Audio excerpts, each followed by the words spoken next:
If you're using a superior metallic thread, you won't have any trouble at all. I want to give you a couple of tips, things that you need to do. We talked about top tension earlier.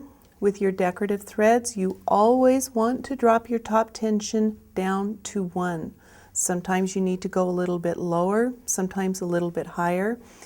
If you start at 1 and work your way up or down, you should only have to make a couple of adjustments. Because this is a decorative fragile thread, you want your tension discs a little bit further apart so you're not stressing the thread as it travels through your tension discs. You also want to use the top stitch 90-14 needle. We discussed earlier that it has the long rectangular eye. It has the long groove that's cut out of the needle, which protects a decorative, delicate thread as the needle passes through your fabric. In your bobbin, with any decorative thread, you always want to use a smooth polyester thread in your bobbin. Do not use a cotton thread in the bobbin with a decorative thread on top. I recommend and use bottom line in my bobbin for all my decorative threads. I've also used a trilobal polyester thread in my bobbin if I want to dress up the back a little bit. That's also considered a smooth polyester, and it does work well with the metallics on the top. When you purchase a metallic thread, metallic has a memory. You want to buy your metallic when it is wound on a larger normal size spool or a cone.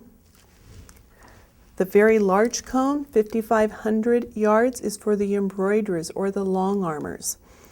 And yes, I did say that you can use the metallic on a long arm or an embroidery machine. When I started quilting, machine quilting, I had to audition metallic threads for a quilt that I was doing for a lady. I knew nothing about superior threads. I didn't know anything about any other brands, and hands down, this was the best metallic thread that was ever made. I absolutely love it. When the thread was designed, it was designed to be used in the high-speed embroidery machines for kimonos. And as I've gone around to some of the major quilt shows, I've seen a lot of garments that were embroidered with a metallic thread that were award-winning garments. So I love this thread. Let me show you how it looks when you quilt with it.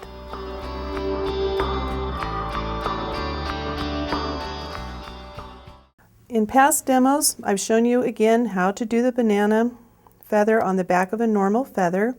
I'm still continuing to do that because that's how I do all my feathers now, but now I'm going to show you again how to stack your thread. And now I'm doing little wispies in the middle, which I love. It adds a beautiful detail to the middle. I've already pulled my bobbin threads up. I've done my first banana. We're going to come back down. And we're going to do the banana. And I'm just going to do one more. I think you've got the hang of bananas already.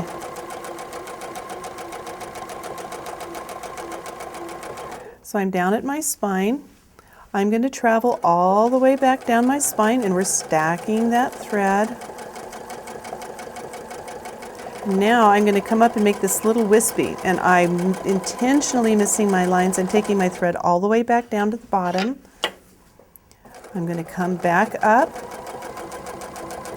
We're going to make the wispy. I bring my thread all the way back down to the bottom of that feather. We're going to make another wispy.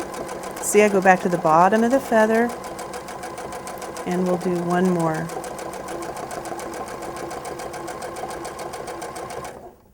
So you can see by going back down each time to the bottom of the feather, it keeps adding more and more layers of your metallic thread, which is bringing that spine to life. I love stacking the threads. It's also very user-friendly for hiding mistakes. So when you buy metallic thread, I always recommend Superior. It's hands down the best metallic thread made anywhere.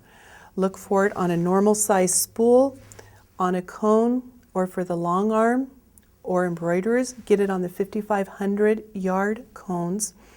Use a smooth polyester in the bobbin, such as bottom line, or a trilobal polyester.